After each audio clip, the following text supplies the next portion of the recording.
episode of All the Books, the official podcast of the David A. Howe Public Library. Here we are. I'm Eric Mickles. I'm Nick Gunning. We're your one-stop shop. I always say one-stop shop. I know you do, and then you never. never quite make it to the end of that sentence either. You're like, for book things? Yeah, because we do book news. I know. Oh, that's not what I say. No, you book don't. releases, author news, literary. Nope. We should probably write it down. Yeah. All right. Well, if it's related to books, we're going to talk about it. Yeah. Speaking of books, yesterday Eric and I attended an STLS conference called Books and Breakfast. We talked a little bit about the podcast, and so we just want to give a shout out to all of our fellow STLS librarians who may be listening in. It was nice to meet you guys and hear your thoughts. And Again, I'm Eric. Yeah, I'm Nick. So they said sometimes they have trouble discerning between the two of us. So. Yeah. Well, I don't understand. So wait, a lot of times, say your name. Eric. I'll say my name. Nick. Yeah, see? So when you hear those voices, you'll know that it's us. Whenever we're talking like, boy, I really like this book. And then you're like, Nick, also book like. Yeah, that sounds like me. That sounds like me. Or I'm like, oh, listen to this book thing. And you're like, and the other thing about Dungeons and Dragons? Oh my God. That you can tell that's Eric. Wow. So the good thing is the end of the year. We just want to clear that up. Might be the end of our friendship. It's not the end of the year. Eric, please don't. It's not the end of the year. Oh, okay. You're right. Wait, is it still the end of our friendship? No, you know, I thought we should do a end of the year thing coming up. Oh yeah. But we haven't read enough books that came out this year. Like a best of like the best books we read in the year. Okay. I mean, we can. Maybe we'll pull the staff, pull our listeners. Yeah. Yeah. Well, right now it's happening. Right. Tell us the best book you read in 2015. Yeah. Preferably one that came out in 2015. Yeah. And we'll share it on the air. Great. Well, we've got that planned. Yeah, it's out there. All right. So where do we go from here? Bookmark. I meant like in life. Oh, in life? No, okay. Where's your bookmark? Oh, jeez. Okay. Well, my bookmark, Eric, it's out of the following books because I finished them. I read a few more volumes of the Clone Wars Adventures, Star Wars graphic novel. Just quick, fun little reads. There's quite a few in the system, so if you don't have them in your library, you can request them from someplace else. They're quick. They're fun. I read a couple of those. They're for children. They are. No, they are, but they're still But I mean, fun. they're geared for a younger audience. That's for sure. I read New Deal by Jonathan Case. Now that's a new adult graphic novel that we've got in the last couple of weeks. Right, yeah. It's set in, I want to say, maybe the 30s, 40s. Okay. Those are two completely different decades. I know. I can't remember where it is. Possibly 20s. It has a vintage setting. Let's say that. Sure. Set in a hotel. There's a robbery that takes place. You're basically following a busboy and a chambermaid. Not a busboy, a bellboy. A bellboy. Bellhop. Whatever you say. Sure. And a chambermaid. Okay. As this theft has taken place, you kind of follow them. It was good. It was fun. It was clever, but it gets like really interesting, and then like boom, that's the end. Yeah. Like it felt like an intermission, not an ending. So I was a little disappointed with that.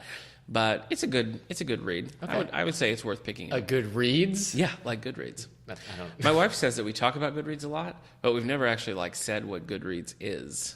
Well, I guess if you're listening to a podcast about books, you probably know what a Goodreads is. It's I guess a social media website where you can shelve Facebook books for you've read. Yeah, Facebook for books. You can shelve what you read. You can mark your progress. You can see what other people are reading, comment on it, like it. You know, I tend to divide all mine. Like I have a Western shelf. I have a shelf for my Christmas books. Yeah. That sort of thing. So if you're a reader and you like to keep track of the things you've read, Goodreads is what Eric and I use the most. Yeah, you can follow us on Goodreads. That's true. Oh boy. I read Volume 3 of Birds of Prey. So if you don't know, Birds of Prey is a DC Comics series, long-running. It originally was Barbara Gordon, who was Batgirl and then became Oracle as kind of an information broker. And then she would send the heroes, Black Canary and the Huntress, from out. Arrow fame. Yeah, Arrow fame, that's right. Out to sort of be her operatives. And it was just a good, fun, quirky book. Not anymore. Not anymore, yeah.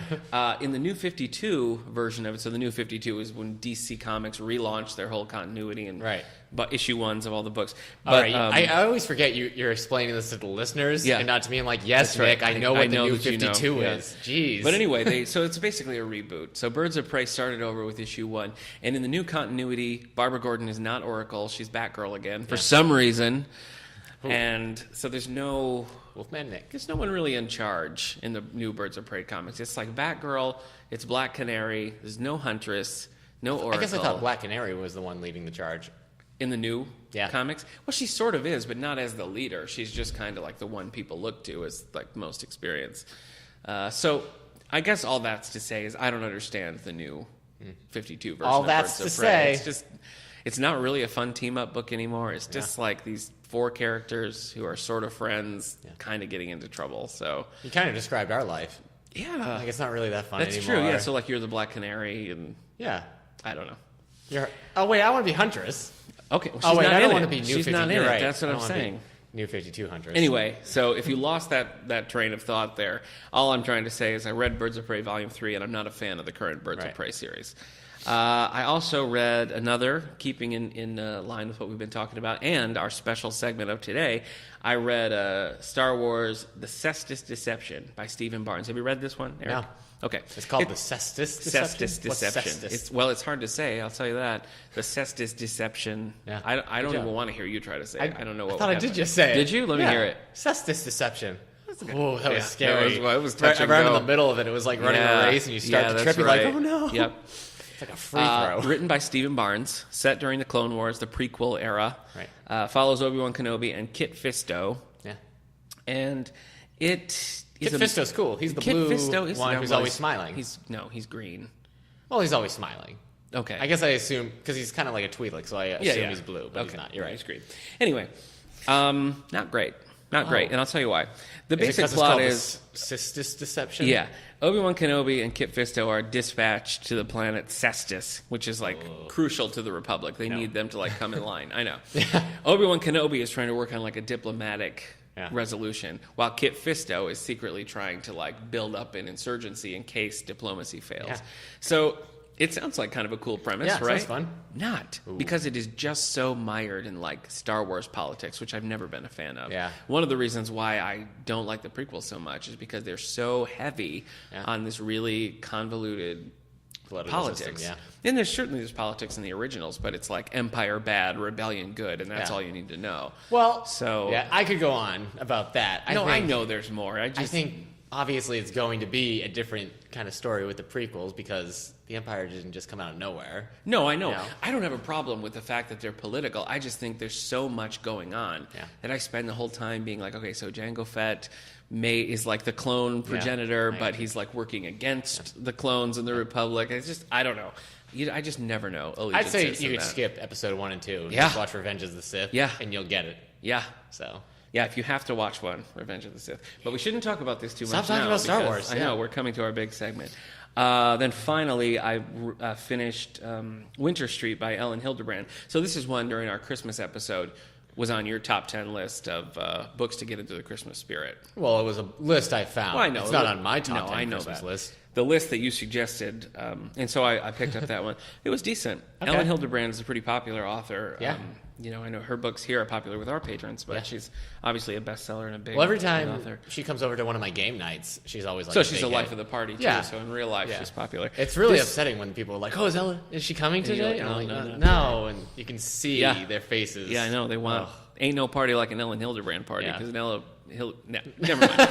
Anyway, this is her first Christmas book, and it was fine. Okay. Not great, but it was good, and it won me over in the end. So there's a sequel to it called Winter Soldier. No, okay, that's Captain America. I can't remember Winter something, but that one Winter Deception. That one just came out this year. Okay. So that's what I've read. Yeah. Now I'm currently reading Donna Van Leery's Christmas Note. Okay. Which is part of that Christmas Hope series that began with Christmas shoes, if you'll recall. I mentioned on the podcast where we mentioned Christmas shoes, I posted that on Facebook, and Donna Van Leery liked our post. So who knows? She could be listening right now. Donna, if you're listening, thanks for all the Christmas cheer. Yeah. Nick knows your Christmas shoes song by heart. No, she didn't write the song. She wrote the book based on the song, which was written by the band New Song, which just confuses things. But I'm also reading the final volume of Grant Morrison's Action Comics run at the End of Days. Let me tell you. No, I've read it. Let me tell you. Go ahead. I don't like Grant Morrison. Let me just say that. And that's the man is tripped out. But yeah. I mean, if you the man took a drug trip and never came back. Yeah, seriously. He's out of his mind, that's for sure. But I'm not a Grant Morrison fan. I love Superman. So I'm slogging through this, but I'm not a big fan. So I'm going to get through it. We can talk about it a little bit more next week once I've read it. Every time I read a Grant Morrison comic book, it's always because of the goodwill I have for him for writing... a Justice League run?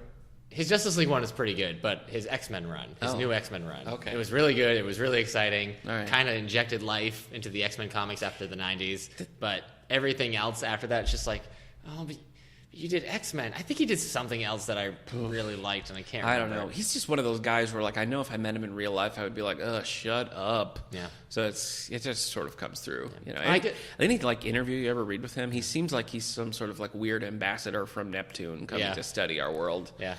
Well, his stories, they tend to start off well, and then, like, you remember, Action Comics 1 wasn't bad. No, it was fine. And the same thing with his Batman run with the Batman and Son story. It's just, once it starts going, it just explodes. That's true. It gets to this crazy, like, Grant Morrison area. So that's a lot about comic books. Yeah. In case you're... well, bad news. Actually, no. So I read this book called, Radiant Days by Elizabeth Hann. Okay. So, you know what I didn't know? I said last week, I had no idea what it was about. I described the book very poorly. I said it was about a girl from the 70s and a boy from like the 1870s, and I think love brings them together. Yeah. Not at all. Okay. So the boy is actually a famous poet. Okay. So Arthur Lombard. Arthur Fonzarelli, did you say? Yeah, Arthur Fonzarelli. But that doesn't make any sense. Why would he have to travel to the 70s? I don't know. He's already there. No, it's Happy Days is set in the 50s. Just filmed in the 70s. So Arthur Fonzarelli's in the 50s. Well, why didn't that happen? Why didn't Marty McFly meet Fonzie? That would be great. That would be great. And Mork. Just pick up Mork while you're at it. Yeah. Nanu, Nanu. I didn't like it. Okay. It was this book about art and poetry, but I didn't feel like it had any art or poetry for it. Okay. But there we go. All right, not a fan. I finished Walk Two Moons by Sharon Creech. So that's you guys had the book club on that. We're going to, yes. So it was good. It's one of those, kid books I've never read. Did that win the Newbery? Is that? I think so. Okay. Yeah. It's about a girl dealing with the fact that her mom is gone, and as a friend she also has a mom who leaves, and so just her story as she's traveling to her old house with her grandparents. Okay. And it's funny at times. The ending has a very sad twist that I didn't feel was earned. I felt that there was no reason they needed to stab a knife in my heart and twist it. Okay. So, spoiler alert. Yeah. Well, there's lots of things that could happen that are sad. Also, you're right. You just spent a whole lot of time talking about comic books. I remember. But I read 3 volume 1s. Oh.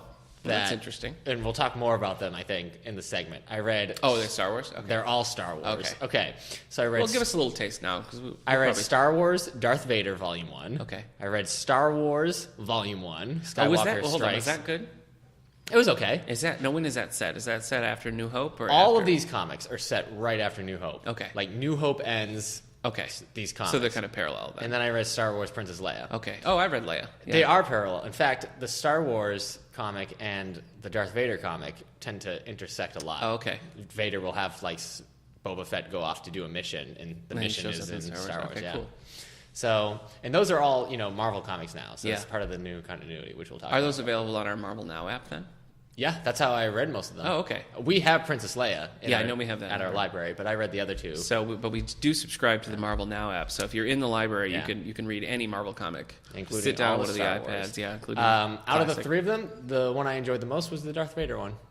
You love Darth Vader, though. I mean, that's not. Yeah, it's getting weird. No surprise. I didn't think I really liked him as much as I did until I started reading all these Darth Vader comics. He's your man. So I guess I feel bad for him now. I read Leia. I guess we talked about that a little bit. Can you imagine if somebody who is like the Emperor from Star Wars is like your only friend? You've killed all your friends and family. You have no loved ones. Nothing. The only person you can stand beside is that guy going, That's rough. What does he say? What's his big catchphrase from? It's not his big catchphrase. I want to hear it. We just watched Revenge of the Sith, and there's the scene where Mace Windu is like, the Sith will never return. And I want to hear it. Do the impression. It's just like, no. All right. It gets me every time. You know the thing with Leia? I wanted them to go deeper. I wanted them to like really delve into the whole like post Alderaan blowing up thing. And the premise is neat, but the execution is just I don't know, it's kind of lacking. Yeah, the comic is about Princess Leia going to find all the surviving Alderaanians. Sure. And kind of unite them and but it doesn't really happen. It's just kind of like an action comic. I guess I thought it would be a different kind of comic. I did too. But it was it's still cool. Yeah. Are these continuing series, do you know? Yeah. Okay. As far as I know, I think Princess Leia is, though it seemed like Princess Leia ended in a way that might... It does kind of resolve, yeah, but I mean, they could do more with it. I don't know. I think it's still going. Okay. The Star Wars and Darth Vader one are still going. And okay. I think there's more. Okay. Book news. Okay. Hey, everybody, it's Book News, your favorite segment. That's right. I always forget which order we go in. Do you want to go first? You want me to go first? You want me to go first? Yeah. Okay. So I've got ahead of me, as always, the just announced titles that are coming along down the pike. First up, we've got Danielle Steele. Man, she's a machine. Yeah. James Patterson called and was like, slow down. Danielle Steele is doing a new novel coming out January 19th called Blue. And this follows a prominent rising TV news anchor whose life is kind of messed up following a pretty tragic car accident.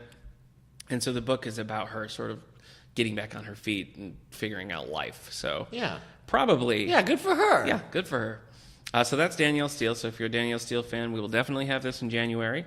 Next, coming out February 2nd, J.D. Robb, a.k.a. Nora Roberts.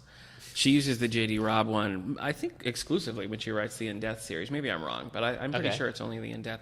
So these are like Naked in Death. That's the only one I can remember. Right. I thought I could say more. Do you know what this series is about? No. Have we talked about this? No. Okay. They're odd. They're mysteries, sort of romance. Thomas's? But no. Oh. They're mysteries, they're romances, but they're set in the future. So they're also vaguely sci-fi. Okay. So this is book number, you care to guess? J.D. Robb. 7. Don't make me laugh. 22. Ridiculous. What? Keep going. 30. Higher. Oh my gosh. Yeah. Just tell me. 42. Wow. Book 42. So I Good know. job, J.D. Robb. Yeah, J.D. Robb. So J.D. robbing the bookshelf space. Am I right? From other authors who pretty clever, because with the Robb last name, the J.D. Robbs and the Nora Roberts, they sit right together. Yeah. So who knows? Yeah.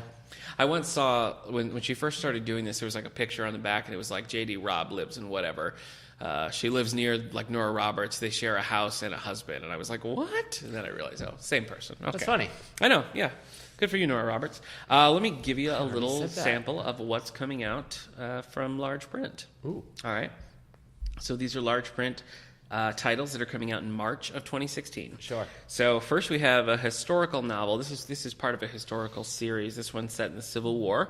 It's called Spy of Richmond. Yeah. So it's about... I guess I made a face like I was falling asleep, but they couldn't see that. Yeah, that's true. No, this is fun. So this is by Jocelyn Green. Okay. So I think it's sort of an inspirational but still historical fiction. So Sure. Jocelyn Green, Spy of Richmond, coming out in March. Next, we have The Scotty Barked at Midnight. Okay. By Caitlin Dunnett. So this is a Liz... Let's see if I can get this right. Liz McCrimmon mystery. This is book 9. Okay. So this is, I would probably classify this as a cozy mystery. Ooh. Just a fun, relaxing. A warm very blanket popular. of a mystery. That's right. Yeah, you cuddle up with one of these cozy mysteries, and it'll be just right for you. So The Scotty Barked at Midnight, coming out in March by Caitlin Dunnett. All right. I will leave it at there. What do we got coming out this week? So, just so everybody knows, actually I got to make sure I get the date. It's December 15th. Okay. 2015. That's when all of these books are coming out. All the books? And podcasts, all the books. All right. This Divided Island, Life, Death in the Sri Lankan War. Oh, my. By Samantha no boy. I want to say Submariner, but it's not. It's not the Submariner. Subramanian. Okay. Well, I want to say it's Samantha Submariner. Okay. Writes The Divided Island. All right. Do you know anything about the Sri Lankan War? I don't. Reading this title taught me that there was a Sri Lankan War.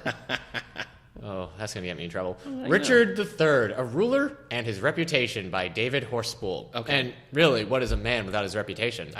Nothing. Yeah. Nothing, Eric. So, thanks for asking. Have you ever seen, it's Richard III with Ian McKellen. No. It's done like a modern-day Richard III, but Okay. it's done in all Shakespearean speak. Is Leonardo DiCaprio in it? No, not David, Robert Downey Jr. is in it. It's almost like a cameo for him. This was like in the 90s. All right.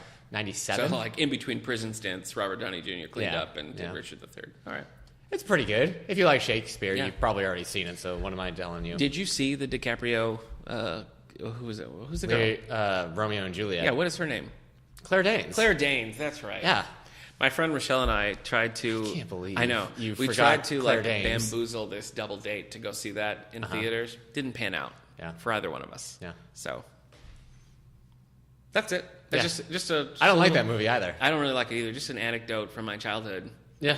So there you go, listeners. A little glimpse into what made Nick the man he is today. That's right. That's right. A failed double date to see Romeo and Juliet. Romeo plus.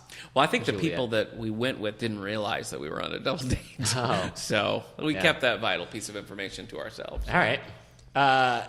Younger next year, the exercise program. Use the power of exercise to reverse aging and stay strong, fit, and sexy. Boy. By Chris Crowley. You're always doing these like longevity books. Well, yeah. Are you concerned about your own mortality? No, they're the nonfiction books. Eric, you're a healthy young This man. was one of those, maybe. Yeah. I hope. I guess I've never seen you eat a vegetable of any kind. So. That's not true. Really? Because ketchup is made from tomatoes, and tomatoes are technically fruit. So. That's hilarious. Well, what you said was funny. You saying that kind of implied that it wasn't. But all right. We've got 3 mangas.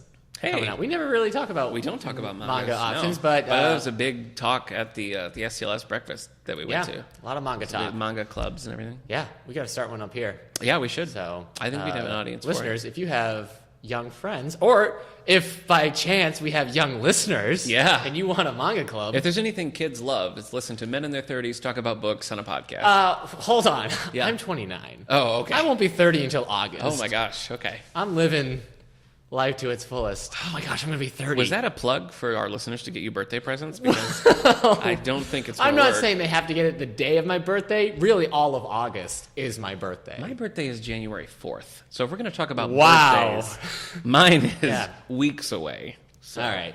So here's the 3 mangas coming out.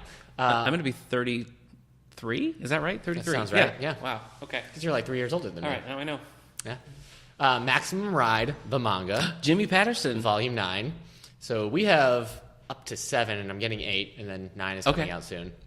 So those seem like they're pretty cool. Because Maximum Ride is, as far as I know, done book-wise. Book-wise, I think so. Yeah, my wife read the first several of those and enjoyed them and just kind of got away from them. But, yeah. She's not really somebody who commits to anything, then. That's what you're saying. Yeah.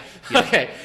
Tokyo Ghoul, Volume 4. Did you say Tokyo Drift? No, that's... Is Vin Diesel in it? Yeah. The things I'm going to do to this drifting. I guess Vin Diesel only cameos in that movie. Yeah, at the end. He's like, so what? You're the new guy? See you in Fast 6. Oh, boy. And then he's like, I am Groot. So Tokyo Ghoul, Volume 4. We have Volume 1. They released Volume 1 and then 2 and 3 like the same month. Okay. So I didn't realize that. So it's a new manga. I haven't read Volume 1, but it seems to be pretty popular. And Attack on Titan, Volume 17. Now that is a really popular manga. That is super popular. That seems to go out all the time. Yeah. I've seen the anime, the first season. Oh, have you? The first, 26 episodes of the anime. It's a lot of episodes. Yeah. Well, it's the first season. You were saying yesterday, what is our most popular manga that we have? Our most popular manga in this library is our Legend of Zelda manga. We have all 10 of them, and they get checked out all the time. They're barely ever here. Sometimes it looks like we don't have Interesting. the Legend of Zelda. And after that, probably like Inuyasha. Okay. And then, we had some stuff that's a lot older, so it's got checked out a lot more, because we have some Gundam and Naruto. Okay. And Yu-Gi-Oh! Well, you filled out all those collections, though. Yeah. So, out of that newer stuff, definitely. What do we have? List the titles that we have. We have Attack on Titan. We have Bakuman. Okay. We have Bleach. We have Full Metal Alchemist. Okay. We have Inuyasha. We have One Piece. We have Tokyo Ghoul. We have... Did I already say Attack on Titan? Yeah, Yeah. We have Gundam. Okay. We have Vampire Kisses. The Go one? What's that called? Oh, Hiraku no Go or something. Yeah. All right. So we got a lot. It's a pretty good lot. So if you're a manga fan or know a manga fan, let them know they can just come here and... Did you say manga fan? I did, and I was hoping that you wouldn't notice, but I knew in my heart that you would. I think this is a YA book. Okay. I can't tell. It's either YA or self-published. Okay. Judging by the cover. Nope, it's YA book. Okay. Oh, it's book 4 of a series called Frozen Tides, a Falling Kingdoms novel by Morgan Rhodes. I hate when kingdoms fall. Yeah. Oceans Rise. Empire's Fall. That's a little Hamilton reference. Hamilton reference. Which is in our collection. I guess I could say I finished that. Check it. Yeah, you the finished bookmark Hamilton. thing. I finished listening to the musical. That was 2.5 hours. We just got a batch of new CDs, and what do we get? We got Hamilton, we got Pentatonics, the new Christmas album, we got 25. Adele 25, we got the Guardians of the Galaxy, and you Cosmic pre-ordered Mix. the Star Wars Episode 7 podcast. Yeah, Star Wars Episode 7's coming out. Soundtrack. Yeah. I also pre-ordered the Wiz Live soundtrack. So Nice. we got a lot of cool stuff. Oh, darn it. Yeah. This is a going. nonfiction. Oh, wait, this came back out in March. This was a paperback version of it. You're confusing me. I'm fine. All right. Anyway, Brian May and the Burning Man, a Peculiar Crimes Unit mystery by Christopher Fowler. Okay. It's coming out the 15th of December. Cool. Do you know this series, the Peculiar Crimes Unit? Doesn't sound familiar to me. Do you think it's like, oh, somebody murdered a man with an empty carton of milk? How peculiar. Probably. All right. Could you kill a man with an empty carton of milk? Yeah. Okay. I guess you can kill anybody with anything. Yeah. Listeners don't. Wow. That got real dark. I mean, like a MacGyver. Yeah. MacGyver could kill anyone with anything. Yeah. Yeah, he could. What about a rolling pin? Yeah. What about with a knife? Well, those are Pretty pretty common. common. Could MacGyver take a cannon and kill somebody? I with feel it? like maybe you're not understanding the premise of MacGyver. Okay. Like, if you're going to say could MacGyver do it, you'd have to be like, could like MacGyver... a flamethrower. No. If he had a flamethrower? No. Okay. MacGyver would need like a comb, a Bic pen, Yeah. and like an old box of raisins. Yeah. And he could build a Jeep Grand Cherokee Laredo. Right. Richard Dean Anderson, if you're listening, Yeah. please let us know. Yeah. At all the You know what I book like show. about MacGyver? Yeah. The mullet? His name. No one rocks a mullet like His MacGyver. name is now like the same kind of name we use for like Einstein. Yeah. And you know when you see somebody and he does something dumb, you're like, oh, that Einstein over there. Like you can now if you see somebody like trying to put something together, like look at this MacGyver. Yeah, easy MacGyver. Yeah. You're right. Yeah. The Man on the Washing Machine, a Susan Cox novel. Huh. All right. Yeah. When former party girl and society photographer Thea Bogart flees to San Francisco. Oh my gosh, the body count is rising. What? I shouldn't just skip through these What summaries. is this? It's a mystery Writers of America's first novel winning. I get tired during sentences. Boy, yeah, seriously. You were like It's powering down. It's called a delightfully twisted I need to mystery. come and wind your key. All right, last one. Okay. Ready? This is by James Rollins. Okay. You see a big Oh, guy? yeah. James Okay. Rollins. Yeah. The Bone Labyrinth. Yes. A Sigma Force novel. Oh. Sigma Force is just a sorority he's part of. Not a sorority. You know, Sigma Force to me sounds like a new like razor from Gillette. The Sigma Force razor has 6 blades. Yeah, that's funny. Thank you. But men. Yeah, thank you. Guys don't join a sorority. What do they call? A fraternity. Yes. Yeah. All right. So Sigma Force sounds like a fraternity. A fraternity. Yeah. Oh, darn it. What'd you say? Fraternity? What do you do? What did you put in my water? I'm like, fraternament. Yeah. That's funny. That's where fraternament. That's where fraternities go to battle against each other. Absolutely. Welcome to the 5th annual fraternament. Yeah. So that's all your book news? I guess it's kind of slow. It is kind of Christmas slow. time. Not a lot coming out. Yeah. And I want to get to our segment. That's true. Because we've only got a half I hour know. left. Well, as we mentioned before, our segment today is, we're going to do a Western segment in a couple of weeks. Yes. So if you suggested it. You checked out I think Appaloosa our for me. special guest is coming up. Anyway. Right on time. That's right.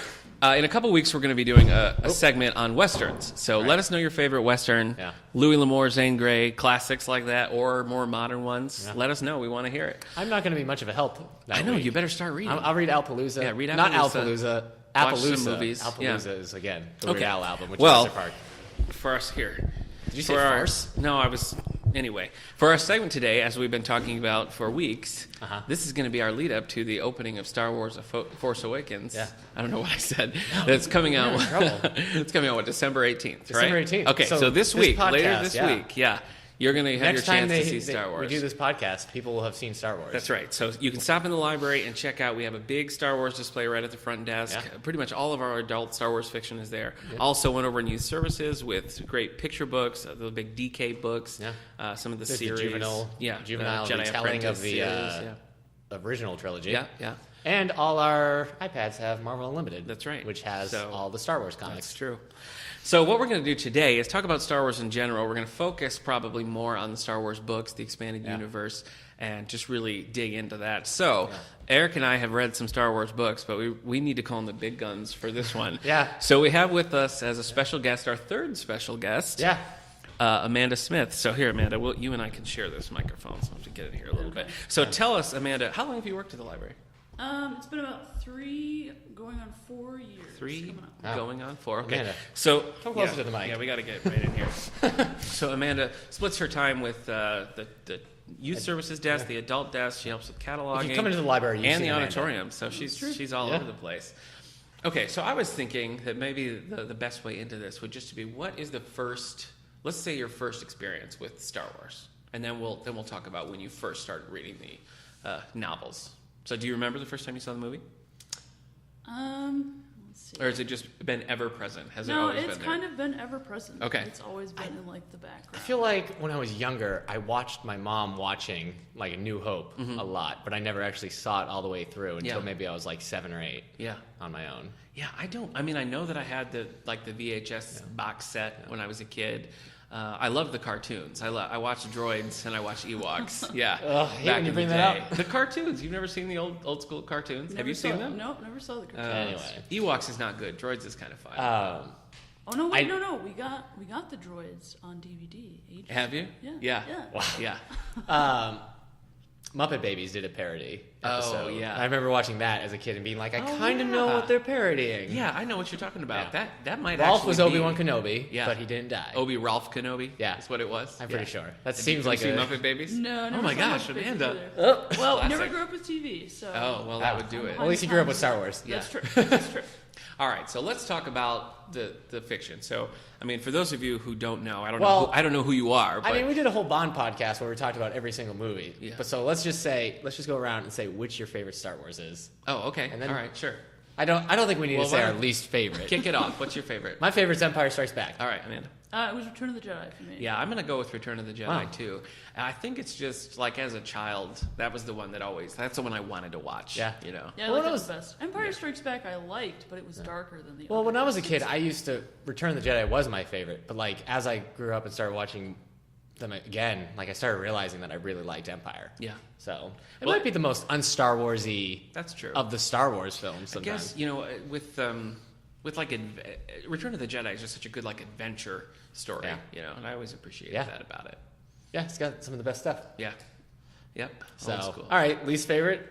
You're gonna say? Geez, I don't even want to talk about them. We just finished watching the prequels. Okay, I was gonna say it would have to be one of the prequels. Yeah. And I think it would probably be for me Attack of the Clones. You know what? I've always felt like Phantom Menace I hated the really? most. But when we watched them recently, I feel like I didn't enjoy the Clone Wars the most. Attack of the Clones. I'm sorry. Maybe Phantom Menace has gotten to the point now where it's so bad we actually do laugh about it while watching it. Yeah. And but then you get to Attack of the Clones and you know it should be better. Yeah. And there's moments of okayness, but then kind of fizzles. Well, I mean, Jar Jar is ridiculous, obviously. Yeah.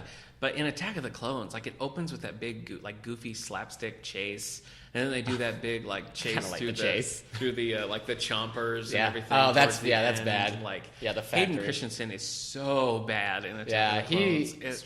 It's kind of amazing that he's not that annoying in Revenge of the Sith. Yeah. When you get to episode 3, you're like, wait, he's supposed to be horrible. So. Well, I really think the problem is that in Attack of the Clones, I think he's meant to be a little charming. Ugh. And I just spend the whole time being like, Padme, no!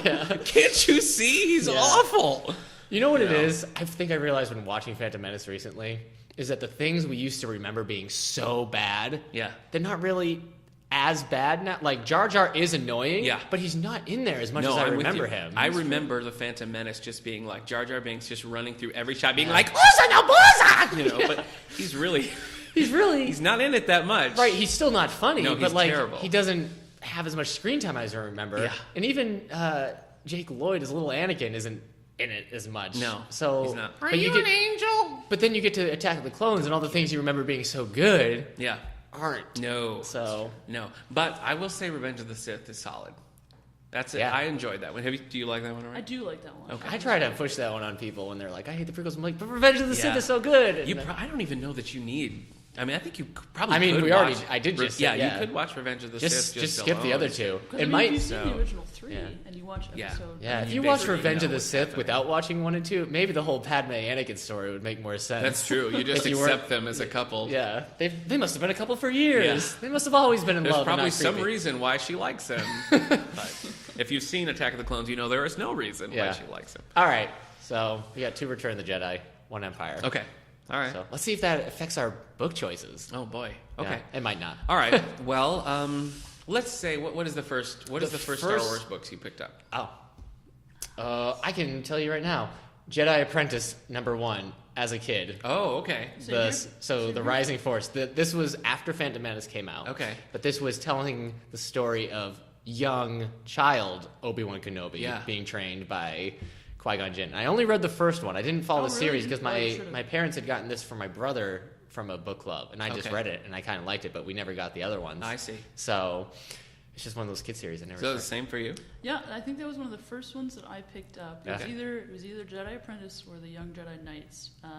We had the series actually here, the Jedi Apprentice series. Yeah, we do. And I started out with #1, and at that point we had all of them, so I went all the way through the whole series. It's great. It's by Jude Watson. She's a great author. I always forget that, you used this library as a child. Oh, yeah. This is like your childhood library. library. It was my go-to place. That's so cool. I love that. Well, for me, it was the first of the Timothy Zahn trilogy, the Thrawn trilogy. That was the first one that I read. Yeah. And I was hooked. I mean, I loved that one. I didn't get to the Zahn books until after I read a whole bunch of the comic books. Oh, okay. I read a whole bunch of that stuff before I got to Zahn, and I didn't get to the comic books until I was like, I don't know, 19, 20. I haven't read a ton of the comics. Have you, Amanda? I haven't done the comics so much as I've done the actual. Yeah. All right. Well, let me tell you one. I read one called Union, which it's a comic, and it's Luke Skywalker and Mara Jade's their wedding. Right. And it is I want you to go and hate read it because it is the worst thing you will ever read in your life. Wow. It's just like this weird 90s You're bad at shipping, man.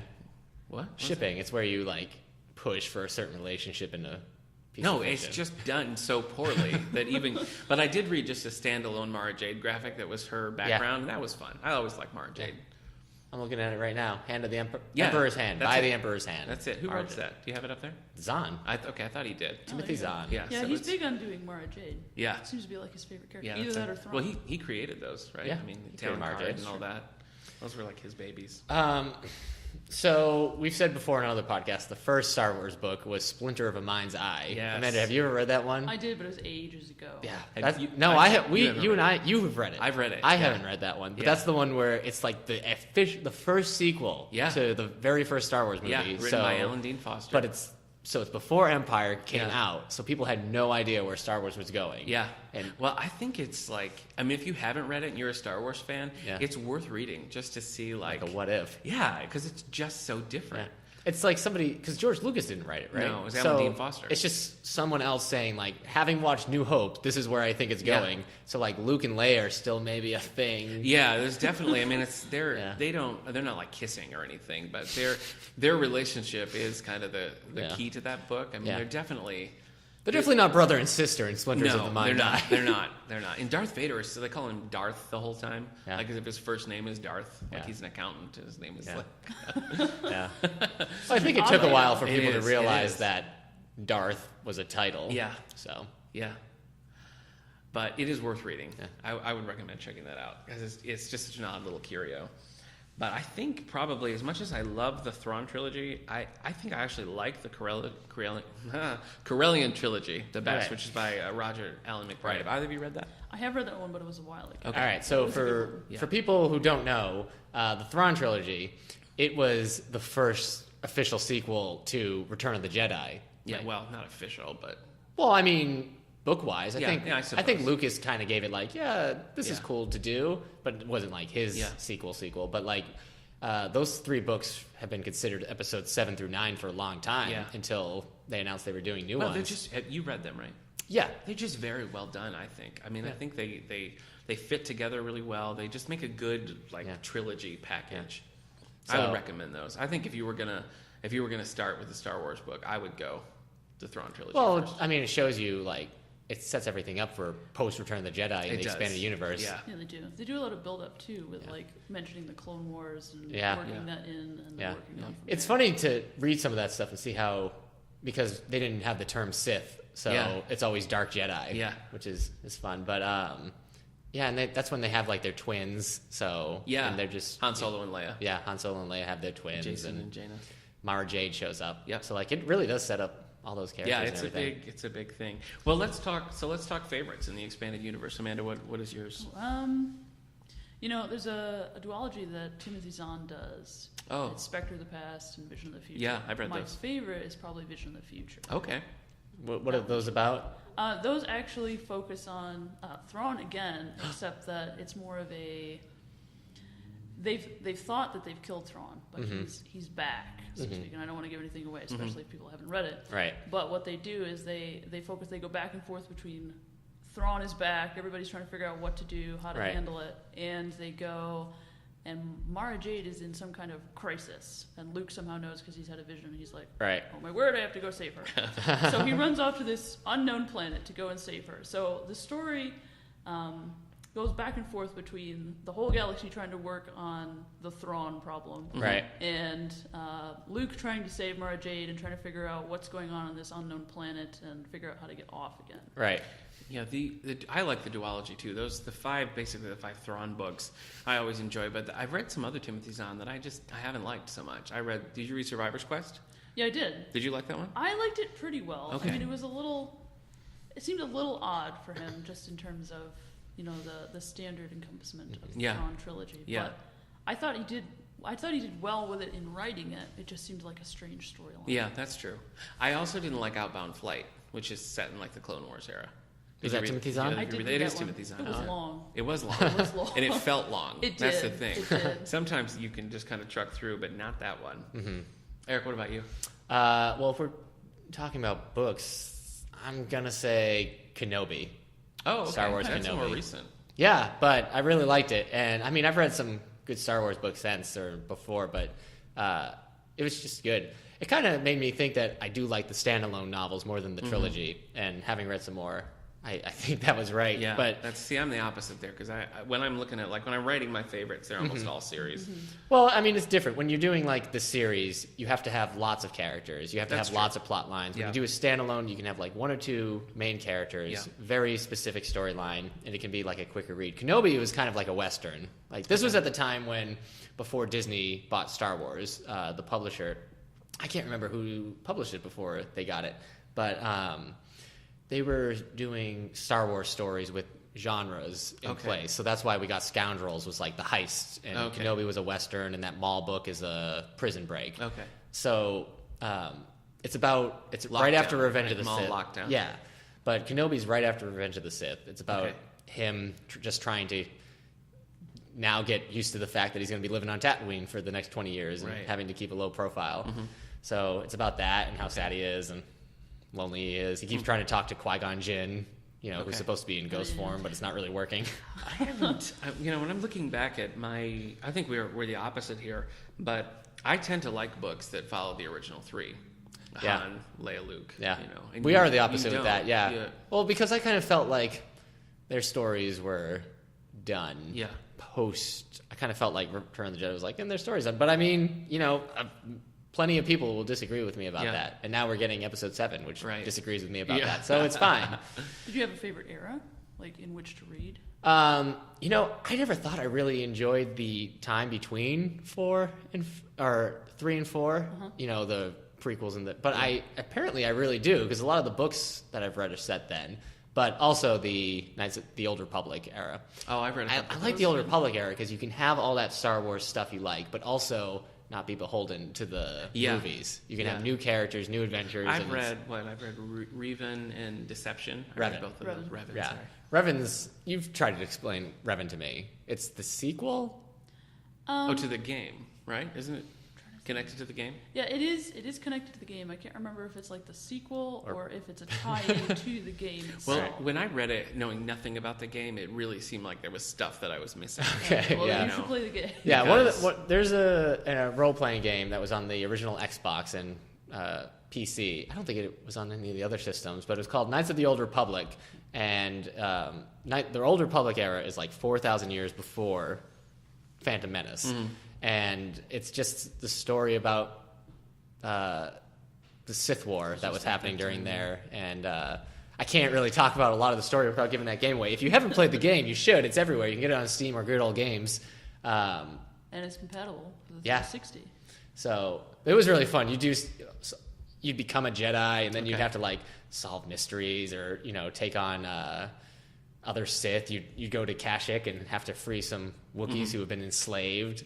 So it depends on the way you play it. Yeah, that's true. You can play Jedi, you can play light side or dark side. Okay. My second game through, I tried to go Sith, and it just made me too sad. Yeah. I'd tell people to shut up or that I wouldn't help them or I'd be really mean, and I'd be like, I can't do this. And then there's a point where you can kill a character, and I do, but that was a character that had been on my team earlier, and I was like, I can't play. I stopped right there. I'm like, I can't do this anymore. I got to preserve the light side memory. I really enjoyed Jedi Outcast. Did you ever play Jedi Outcast? That's the one about the Jedi who kind of he like Jedi Outcast the and Jedi Academy. I really enjoyed. Those and Jedi Academy has a place where you can you either forgive this character or you go dark, and then so I played the game both ways, but.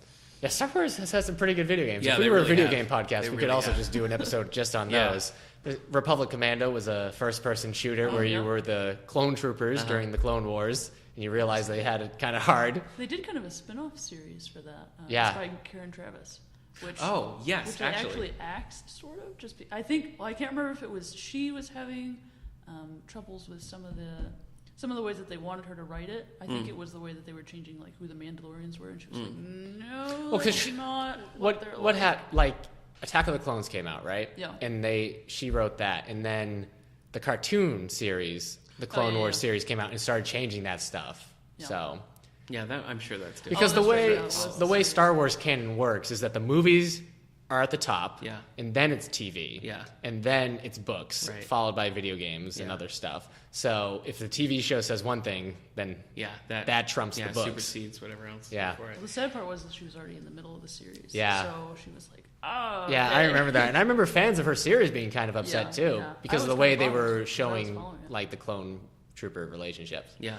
So I really, now you mentioned that, Hard Contact, which is the first of the Republic Commando series by Karen Travis, is one of my all-time favorite Star Wars books. All right, I'm going to have to read those. Yeah, they are really I've only read the first. I've only read Hard Contact, but I loved it. Is there more than 3?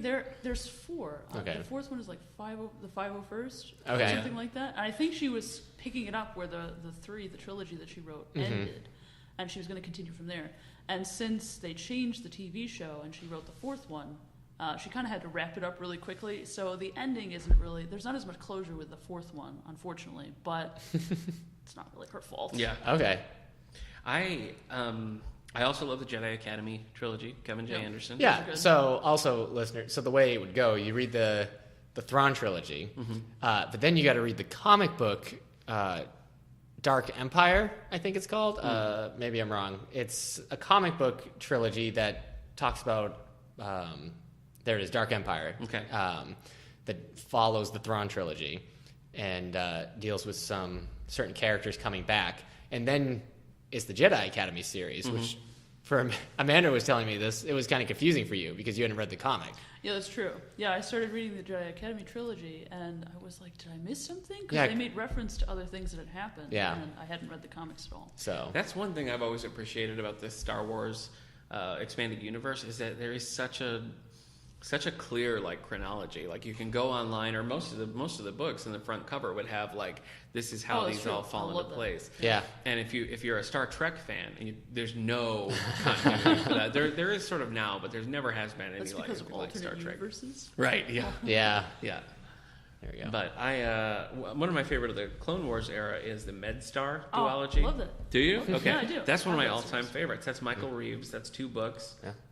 Jedi Healer and Battle Surgeon. So if you haven't read those, I would recommend those. They're really good. They're very different because it follows, a Jedi healer, kind of helping the clone troops, repairing them and stuff. And it's a very different look at the Star Wars universe. Yeah, it's a really different feel. I feel like it's grittier. Yeah, it's totally different. Okay. Yeah.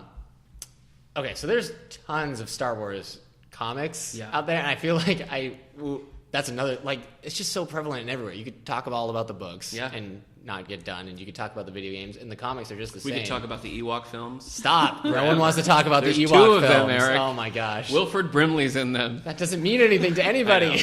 I know. It does if you got diabetes. Huh.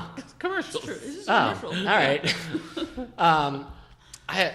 So at the same time, Dark Horse, which used to print out the comic books, they released certain series at the same time, and I ended up reading Knights of the Old Republic, which is set in that era of the Old Republic, and it was pretty good. But at the same time, they released Star Wars Legacy, which I've talked, and you actually got Volume 1 for the library. We have a couple of Star Wars graphic novels. We have Leia. We have the Rebellion trilogy. Yeah. We have Legacy. We have Purge. Yeah. Purge is the end of the Clone Wars series, which was collected in the Republic comics. But anyway, Legacy is set 130 years after Return of the Jedi, so it's the farthest story they had to tell. It's just might be one of my favorite Star Wars stuff. It's so different outside of the movies. Yeah. I'd probably definitely say, if we were counting comics when we said favorite expanded universe, I'd probably just say Legacy. Yeah. It's great. It's 10 volumes plus the 11th finale. Okay. Oh wow. Oh wow. I didn't know it was that long. I didn't either. Yeah. Well, they canceled it after the 10th, and then they released the next 6 issues as a separate miniseries. All right. So Is that when Disney bought it? no, it wasn't. I guess Legacy, the sales weren't Does it crazy. close at all? Yeah, it does close. So I mean, that's a conclusion. it's weird. It doesn't close so concretely like you think it might. Okay. But it definitely was a satisfying ending. And I was listening to it, and I'm pretty sure at the end, the soundtrack that was playing was, because I had it on all the Star Wars music, and it was playing the music, I think, when Luke is burning a pyre for dead Darth Vader, and I was like, it's working. Perfect timing. This is great. Yeah. So, well, speaking of things set way afterwards, I mentioned this to Eric on a couple podcasts ago, but I picked up the book Star Wars Crucible. Have you seen that? Oh, right. And it was in Walmart, and I was like, oh yeah, I'm just going to pick it up and read this. I was like, who cares where it is? But I read it, and it was a fun, enjoyable book. And then afterwards, I learned about the expanded universe, and it means that Crucible is the last thing ever. Yeah. Actually, and I read it without knowing. Yeah. So you ended it just right yes, and it killed me when I found out. I was because you couldn't read it now I'm reading the last Star Wars book of this expanded. Yeah, I know. I mean, so there's no point for you to go back and read the new Jedi. It's like if you get into a drama or series. something in syndication, and maybe the third episode you watch is the final, and then you just keep watching the series. Wait, have I already seen the end? Right. That's rough. Yeah. Right. Did it end with making you it was going to be a new series or something, or is it just Crucible the is story? a standalone story. Yeah. Okay. So I mean, it's not like a cliffhanger or anything. Right. It's just there's a little adventure that these three very old characters go on. Yeah. So it was fun. Yeah. But I wish that I could have read it knowing that I was reading the final installment of the expanded universe. Yeah. That would have been nice. That's a bummer, man. You said New Jedi Order. No, I haven't read.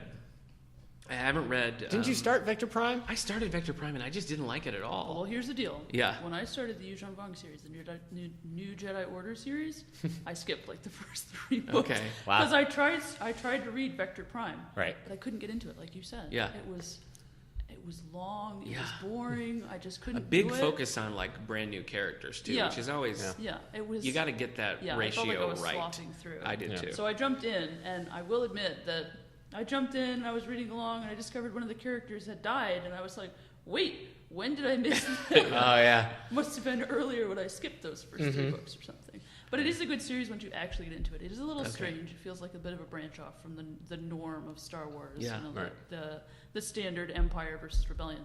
But, there is an introduction of a lot of different characters and character growth, because you have Jason and Jaina, who are there from the Jedi Academy series. And then you've got Anakin Solo, their youngest son, Han and Leia's youngest son, who's also in there, who's a teenager. In a universe so based on fate and destiny, probably don't name your kid Anakin. Right, yeah. Not a great idea. Just the Force is up there really? You're playing around with this? Have you read Legacy of the Force? And I read, let's see. I read Legacy of the Force. I haven't read all the Fate of the Jedi series. I'm interested in that stuff. I just haven't got there, and I feel like Legacy of the Force is good, but you have to read the Yu Zhongguang series first. Okay. A whole lot of...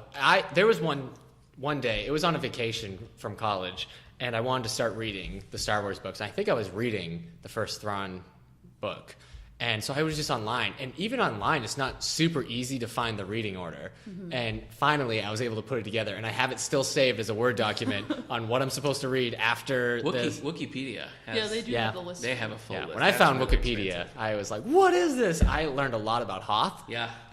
And its temperature and how... Because I didn't understand how that ecosystem would support life. But...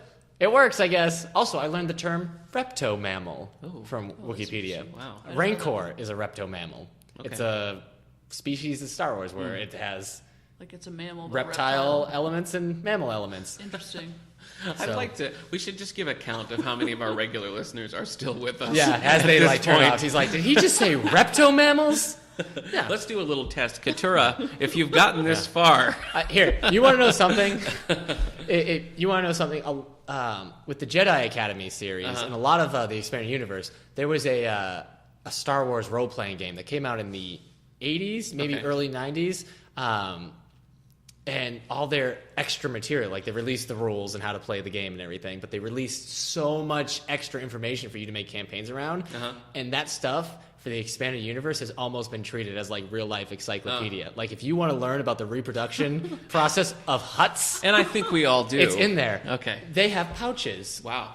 The males also give birth. Wow. They're asexual creatures. Okay. Not asexual. They're whatever. They can change sexes. Okay. So the baby Hutt will stay in the pouch of the male Hutt. I'm just wondering and feed off Hutt milk. What we're doing that makes you think we're interested in this. I'm just saying. Okay. This stuff is out there, man. It's there. If you want to know. Sure. That's good. So, I got to tell you the weirdest... Wampas are also reptomammals. ...series that I read was the Lando Calrissian Adventures. Have either of you picked these babies up? He has a comic out, though. Does he? Just him. I always like Lando. Lando out on his own? It's like Lando, and he's got a little droid. And this is when Lando still has the Millennium Falcon. Okay. So Lando's got the Falcon, and they're just... The first one... I really enjoyed. The second one, not so much. And the third one, I hated. Okay. But let me just tell you the titles, because they're ridiculous. Lando Calrissian and the Mind Harp of Sharu is number 1. Lando Calrissian and the Flame Wind of Ocean. Sure. Number 2. And the third, Lando Calrissian and the Star Cave of Thonbaka. So... yeah. Lando just having some fun on his own. You could skip. Do you think he ever comes back to the other group like a certain time? He's like, hey, do you guys want to hear about this adventure I had with the heart-shaped... the Flame Wind of Ocean? Yeah, and they're like, Here's that's what not... happens. Yeah. They always have to go and rescue him. Yeah. He's forever getting into these... True. I mean, it's not always his fault, too. Yeah. Like, either the Empire comes and tries to take down his developmental company or whatever, and then he's like, hey, Han, you remember that favor you owe me from way back when? Yeah. A star harp, Lando. All right. Have you read A.C. Crispin's Han Solo trilogy? That's another one that people kind of hold up as. Like, that's the Hutt Gambit and stuff. Yeah, Paradise Snare. Yep. Yeah, so that's a good one. That's what people hold up as like Han's origin stuff. Yeah. So. And there is Brian Daley has a Han Solo trilogy too that's around the same time as that Lando trilogy. Okay. Not as good. So you definitely want to go A.C. Crispin on that one. All right. Well, with the Expanded Universe, not kaput. It's still there, and they put the legend titles now. Yeah, I'm glad that they're doing that. So Disney bought Star Wars, and on all their Expanded Universe stuff that had come before, they put the title Legends. And what that means is their description of it is that these are things that may or may not have happened. And the thing with Legends is that a lot of times they're true. So you can read the Expanded Universe, and some of that stuff might still count. Yeah. I feel like all the stuff that takes, like Kenobi, I don't feel like that's going to be contested unless they do like a young Ben Kenobi movie like that. Right. So anything that happens like before Episode 1, I think in prequel books, I think are going to be safe as well because I don't feel like Disney is going to be doing much with the prequel era. No, I don't think so. And I feel like the further back you go, I mean, it's kind of sad for people who read Thrawn and on. Yeah. Because that stuff is definitely... And that's the bulk of where I've read. Yeah. So that's why it was... But there's some stuff that... I mean, maybe they'll make like a Mara Jade film someday or bring her in. Yeah, I wonder. That would be cool. I wondered if they were going to do anything because she's just such a popular character. Yeah. And I feel like if Han and Leia have kids in the new movie and it's not Jason and Jaina, I'm going to be angry. Yeah, I will. I think you're going to be angry, man. I don't want to hear anything. I don't want to hear anything. No, I'm just saying they haven't released any of the characters' last names. So it's one of those things like, which character is a Skywalker? Which one's a Solo? No. I'm just saying Jason's probably not going to be there. I've tried so hard to avoid any Star Wars talk about the new movie. All right. I just don't want to know. Well, so anyways, Disney bought Star Wars. They put the Legends things, and now what that means is anything that comes out that says Star Wars on it, post Disney buying it, is now actually officially like supposed to be canon. Yeah. So the books they put out are now, because the expanded universe, it was always like good and people liked it, and sometimes more than the movies, but George Lucas never acknowledged it as official canon. He contradicted it a lot. Yeah. So almost spitefully, so you might say. So this is supposed to change now. So I think that's cool. What was the first book of the new one was Aftermath. Rebel Dawn? Oh right, you're right. A New Dawn. It was a New Dawn, which is a prequel to the cartoon Rebels. Oh, Rebels, yeah. Right. And you've seen just the pilot, Amanda? Yeah, I've only seen the movie. I haven't seen the actual show. Yes, that is a cool show, set between the... have you read any of the new books yet? No, I haven't. I have... And you haven't? No, not yet. I have A New Dawn on my Nook, and I have Kanan the Last Padawan, a graphic novel that I've been wanting to read. But no, I haven't. All right. I'm kind of waiting to read any of the new material to see how the movie plays. Well, actually... Aftermath has gotten terrible reviews. It hasn't gotten good reviews. Okay. That was well received. Well, like, I feel like maybe the most spoilerish one might be, I mean, I don't know until I see the movie, but I've talked about Lost Stars before. This is that YA one that follows the characters through, like, the beginning of New Hope to Return of the Jedi. So I think it kind of maybe sets up things, but I didn't feel like anything was being spoiled.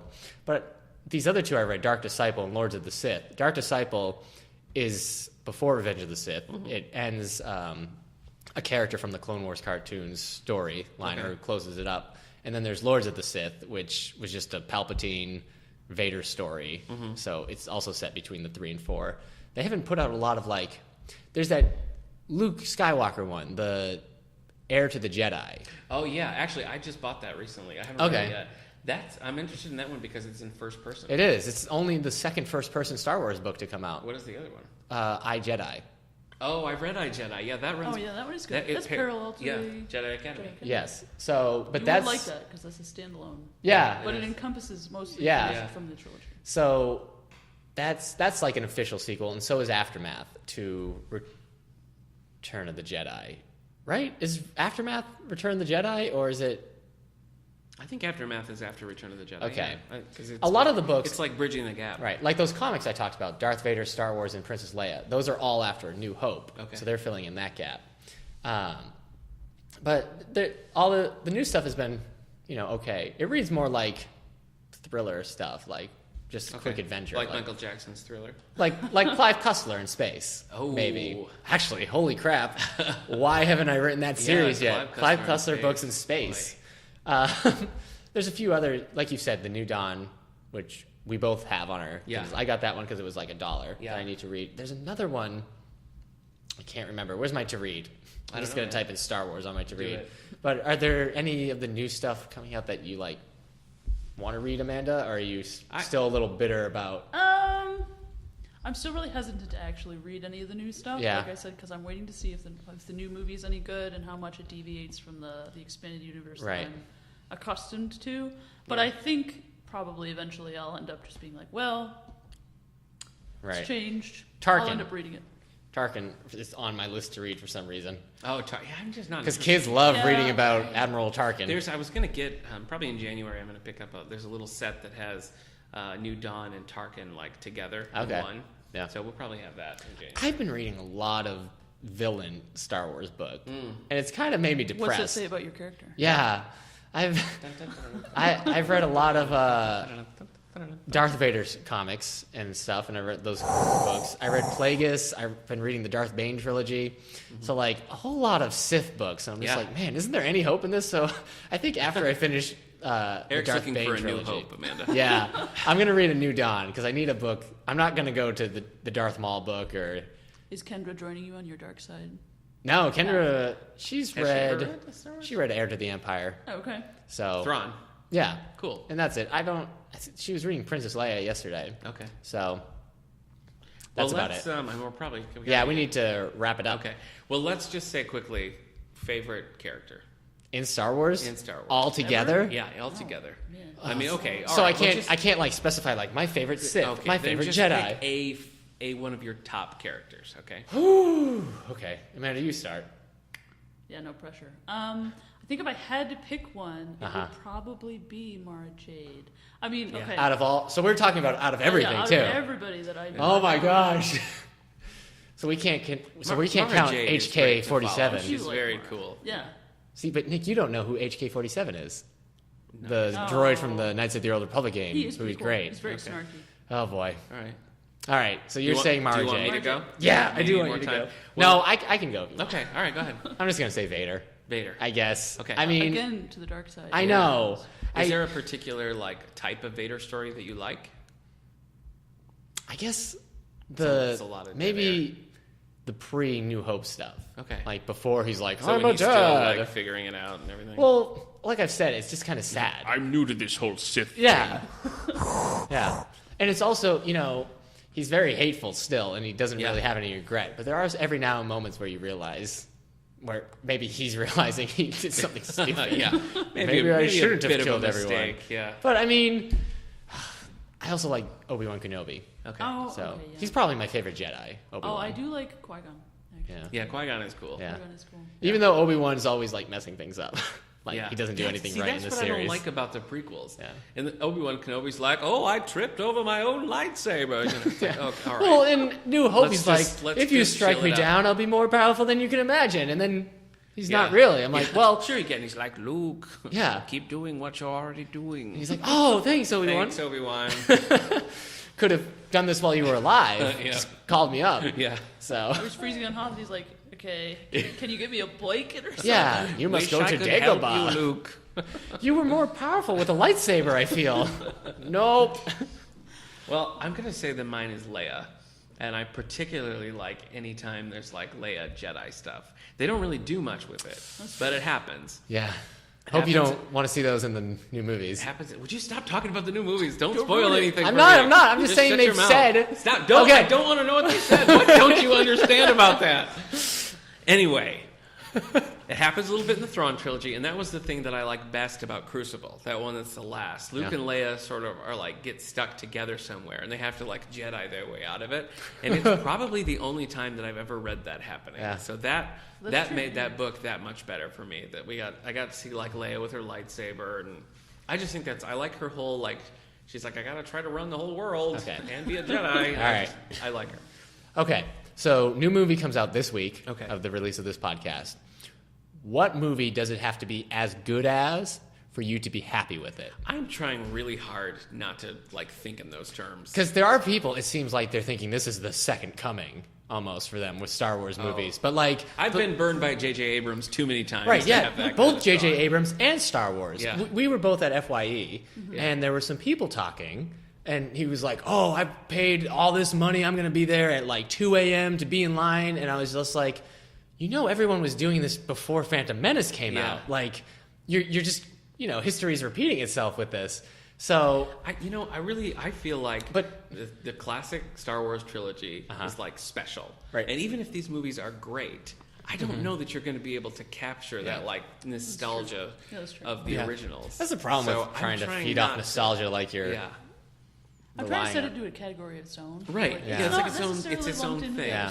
Well, it's like the prequels. Like we watched them. If it's like the prequels, but I mean, like, I will cry. But we watched the prequels because we were going to watch all the Star Wars movies. But you can just watch the prequels and not watch the original trilogy. And you can just watch the original trilogy. Alternatively, never watching the prequels ever again is an option. So, but is there like a movie that's like, if Force Awakens is at least this good, you're going to be okay with Star Wars now? I guess. I mean, if it's a fun launching point like New Hope was, I mean, New Hope. So you're saying it needs to be as good as New Hope? No, The thing with New Hope is like you don't really see the classic. None of the classic Star Wars things that you think of really happen in A New Hope. That's true. Like you don't see like Yoda doesn't do anything. There's no like lightsaber battles. Right. There's no lightsabers. It's just. it's just sort of like a promise of things to come, Yeah. So if the new one can do that, if it can just sort of be like, this is where Star Wars is now, enjoy, then I'll be like, okay. Yeah. But Empire is really where it started doing the Star Wars-y things. Yeah. Like, that lightsaber battle between Luke and Vader is so far beyond the Obi-Wan and everything. And just the way they do the Force powers, all the kissing. Yeah. So. Yep. It has to be different than Revenge of the Sith for one thing. Yeah. And even though I like Revenge of the Sith, I don't want another movie because that's like 2.5 hours, and it's So I think it needs to go. One of the things I really appreciate about Rebels is that it gets that classic, like, we're on an adventure kind of feel. And the prequels, I don't really feel like have that. Even Revenge of the Sith, which is I can't say good, but it doesn't really have that, like, adventure category to it. It has that whole adventure with him and Obi-Wan, Anakin and Obi-Wan on the ship at the beginning. Yes. And they're like, Yes, you're right. We're still flying half a ship. The opening to that is exactly right, yes. Well, the opening to that is a lot like the opening to Return of the Jedi. I want, like, fun adventure, I want action. What I don't want is, like, let's densely discuss politics in the Star Wars universe. I don't want that. What I don't want is, and this is what the trailers have made it look like, I don't want like a tour through what we love about Star Wars, like point by point. But it looks like almost a paint by numbers New Hope. Like, we were on space at the beginning, now we're on Tatooine, and now we're on the run, and we got to find Han Solo and get off, and now we're having a big battle. At the end. I think part of the struggle will come because so many people are aware of the extended universe and how that plays out. And they have to figure out, how are we going to tell everybody? So. Everybody, like in the extended universe and not, what's happened since episode 6. To be fair, too, it's a sequel to Return of the Jedi. And that trilogy, more so than... And so, like, there are people who haven't cared about Star Wars since that. So they're going to be more, gearing into that. As much as I don't like the prequels, I would kind of like to see them acknowledged in some way, because like it or not, those are Star Wars movies that we have and that they exist. So I mean, they're episodes, right? So I know what you mean. I would appreciate like comments by certain characters, like, oh, this character from this movie or something, or at least if we got a little I'd be all right with the John Williams scores from that. Duel of the Fates. So I'm really glad we got John Williams. That is great. That is good news. All right, we got to cut this. All right. Thank you, everybody, for tuning in to our Star Wars talk. Thank our special guest, Amanda. Not a problem. All right. Do we have any library news coming up? Anything exciting? Well, this is coming out like the last week before Christmas time. So when this comes out, if this comes out on Monday, which it should be, then tomorrow we're showing Elf at 3:30. Right. Oh, sorry, we got some Christmas movies coming up. Wednesday's our last board game day at 3:30 to 5:30 of the year, and then the 17th we're doing Christmas ornament perler beads for teens. So that's the 12 to 18 line again. And then, are you doing anything before Christmas? Well, I guess at this point, I think the library news is we've got a great selection of Christmas books on display. We got a new holiday music section, a lot of Christmas movies. We're doing a special holiday book sale, so come in, get your Christmas cheer. We'll be here. All right. So. Well, thanks, everybody. All right. Enjoy Star Wars. Bye-bye. Bye. You can say bye, Amanda. So long.